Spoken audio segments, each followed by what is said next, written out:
네, 오늘 함께해 주실 두 분입니다. 김성환 시사평론가, 보수파 패널 장성철 공론센터 소장 모셨습니다. 안녕하십니까? 안녕하세요. 네, 어서 오십시오.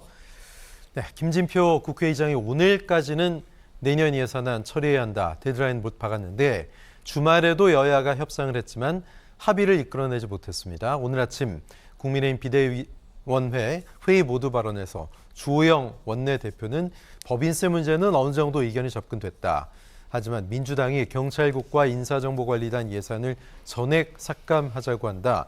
민주당이 두 가지를 갖고 전체 예산에 발목을 잡고 있다. 이렇게 얘기하고 있고요. 박홍근 원내대표는 국민의힘이 의장 중재안을 수용만 하면 바로 처리될 예산인데 주말 내내 오매불망 윤심에 막혀 또다시 헛바퀴만 집권당이 아니라 종속당이고 국민의힘이 아니라 용산의 힘이라 해야 할 지경이다 이렇게 얘기하고 있습니다. 서로 니 탓 공방을 벌이고 있는데 김진표 의장이 못 박은 데드라인 오늘 극적 합의 글쎄요 가능할까요? 이것도 쉽지 않아 보입니다, 장 소장님. 오늘 가능하지 않대요. 왜냐하면 19일 날 오늘 못 박은 것은 김진표 의장이 그냥 본인이 독단적으로 했기 때문에 여야 원내대표 같은 경우엔 좀 더 협의를 해야 된다라고 좀 얘기를 하고 있습니다. 그래서 오늘 될 가능성은 거의 0%에 가깝지 않느냐. 좀 생각을 갖고 있고 지금 국민의힘의 모습을 보면 박홍근 원내대표의 비판에 뭐 할 말이 없을 것 같아요. 그냥 주호영 원내대표가 협상에 어느 정도 재량권을 이미 상실해버렸다? 잃어버렸다? 재량권이 없다? 이렇게 평가하지 않을 수가 없습니다. 오매불망 윤심이 맞다 이거죠. 용산 대통령실의 지금 분위기는 뭐냐면 법인세도 후퇴하지 마. 그리고 경찰국과 법무부의 예산 이거는 본 예산에 담아야 돼. 예비비로 해서도 안 돼. 왜냐하면 예비비로 담는다라는 것은 공식적인 기구로 국회가 인정을 해주지 않는다라는 의미가 있기 때문에 이것은 본 예산에 담아야 한다라는 의지가 상당히 강하답니다. 지금 민주당의 분위기를 좀 알아봤더니 국민의힘이 지금 뭘 믿고 저렇게 버티는지 도대체 이해가 되질 않는다. 정협상이 되지 않으면 우리가 삭감한 수정한 예산 그거 그냥 통과시켜 버리겠다. 그래도 뭐 우리 예를 들면 민주당 의원들이 내후년 총선을 위해서 담아야 할 증액될 지역구 예산이 담아지지 않더라도 우리는 일단 여당과 협상 도저히 해봤자 답이 안 나오기 때문에 국회에서 표결 처리할 수밖에 없다. 라는 또 입장도 갖고 있답니다. 대략 12월 30일, 31일까지도 갈 수도 있다. 만약에 대통령실에서 그래, 아유 뭐 이거 우리 예비비에 담고 5억 이 문제 그냥 내년도 예산 639조 이거 다 그냥 처리합시다. 라고 전격적으로 대통령이 선회하면 모를까 현재 대치 상황은 쉽게 해결될 것으로 보이지가 않아서 민주당의 예산안 단독 처리도 예측해 볼 수 있다라고 말씀드립니다. 민주당은 뭐 국민의힘이 대통령 눈치만 보고 있다 이렇게 계속 비판하고 있죠.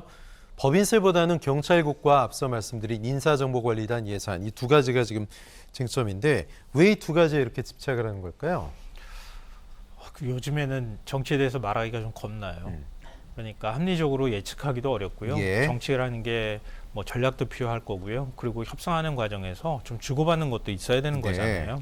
어떻게 세상이 자기 중심대로만 돌아갈 수 있겠습니까? 근데 지금 윤석열 대통령과 대통령실이 보이는 행태를 보면 그냥 우리 뜻대로 안 되면 아무것도 하지 말라. 뭐 이런 식이에요.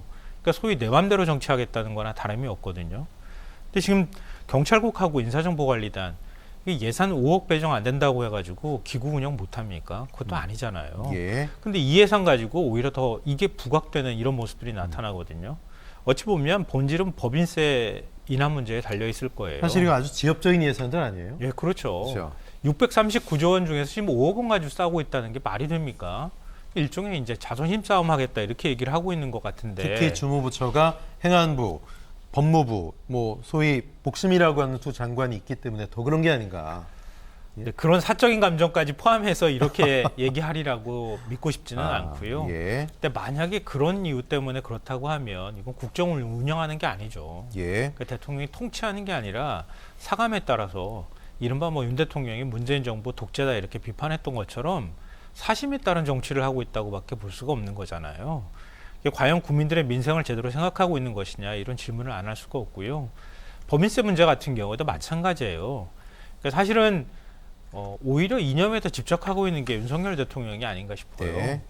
자유 그동안의 얘기를 강조해봤던 것처럼 시장 자유주의 이걸 위해서라도 기업들의 세부담을 줄여줘야 한다. 여기에 너무 집착한 거 아닌가 이렇게 생각되는데요. 이미 법인세 최고 세율을 22%로 낮춘 바도 있어요. 예. 이명박 정부 때 낮췄잖아요. 네. 낮췄는데 그때 일자리 많이 늘고 한국 경제가 막 활활 살아났습니까? 그건 아니었단 말이에요. 학계에서도 그거와 관련해서 찬반 논쟁이 있는 상황이에요.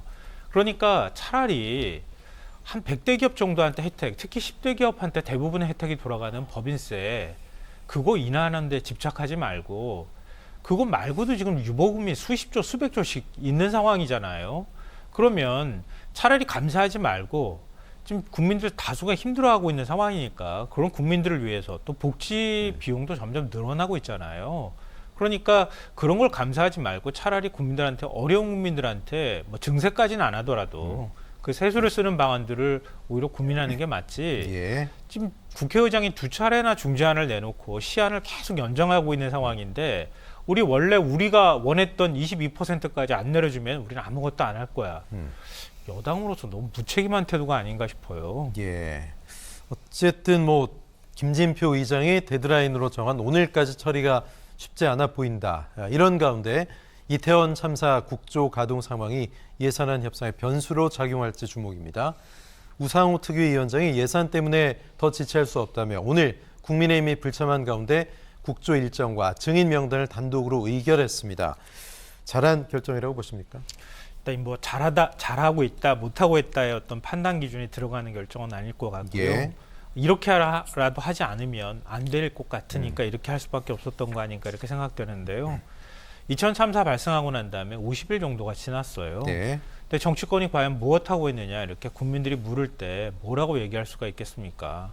49제까지 지금 지난 상황에서 그러니까 야3당이 지금 예산안도 이렇게 지리하게 협상이 늦어지고 있는 상황에서 다음 달 그러니까 내년 1월 7일이면은 국조 기간이 사실상 끝나버리거든요. 예. 그러니까 지금 상황에서 국조 시동을 걸지 않으면 사실은 국정조사 기한 연장도 기약이 없을 가능성이 높아요. 일단 어찌 됐던 간에 국정조사를 야3당이라도 개문 발차를 하더라도 시작하고 난 다음에 국민의힘이 뒤늦게 합류를 하더라도 국조 기간을 한 30일 연장하는 한이 있더라도 지금 시작하지 않으면 안 된다.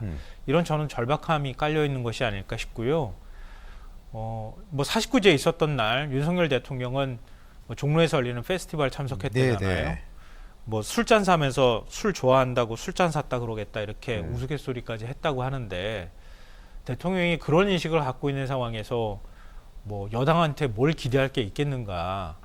결국 협상이 안 되고 정치가 사라진 공간에 예. 야당이 어쩔 수 없이 이런 선택을 할 수밖에 없지 않았을까 저는 그렇게 생각합니다. 네. 자, 국민의힘은 야3당이 단독으로 국정조사를 시작한 것은 명백한 합의 위반이다 이렇게 반발하고 있습니다. 또 예산안부터 합의해야 한다는 입장이죠.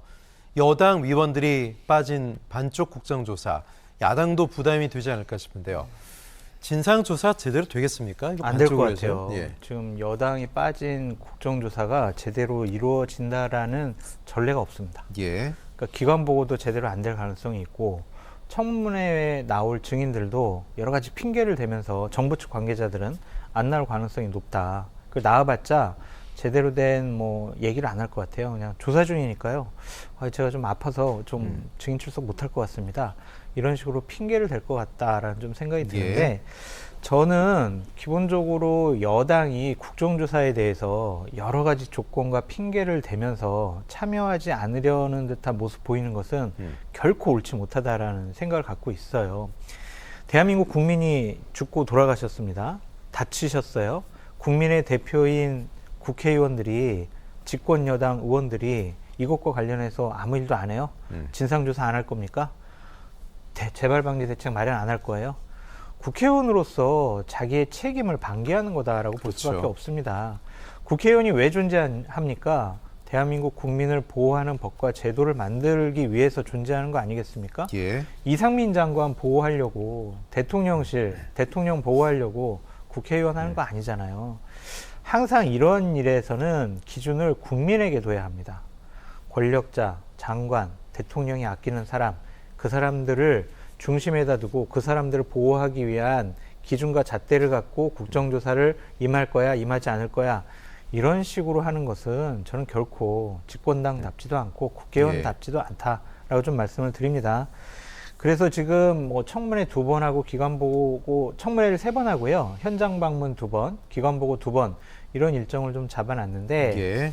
야당이 단독으로 이것을 처리했다고 하더라도 국민의힘은 이 국정조사에 꼭 참여를 해서 진상규명 제대로 될 수 있도록, 그래서 유가족의 한가, 국민의 의문점이 풀어질 수 있도록 본인들이 앞장서서 국정조사에 참여해야 된다라고 다시 한번 말씀드립니다. 네, 여야가 마음을 합쳐서 국정조사에 임해도 사실 제대로 된 국정조사가 안 됐던 전례들이 많은데, 이렇게 반쪽 국정조사가 된다면 어떻게 될지 결과는 좀 아주 회의적이지 않나, 그런 생각들이 많습니다. 네. 근데 지금 야3당이 오늘 만나가지고 예. 국정조사 일정과 뭐 그 참고인 증인들을 채택을 했잖아요.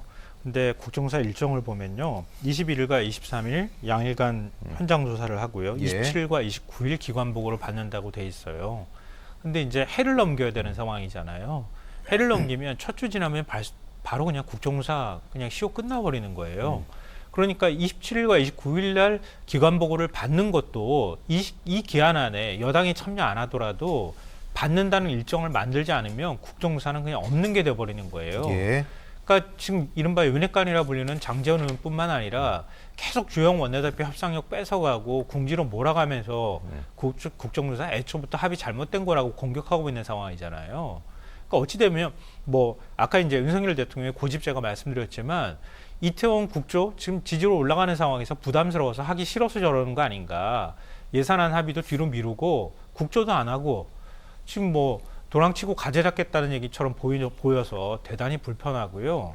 그러니까 이런 방식으로 야3당이 안 할래 안 할 수 없는 상황으로 이미 내몰렸다, 이렇게밖에 해석이 안 돼요.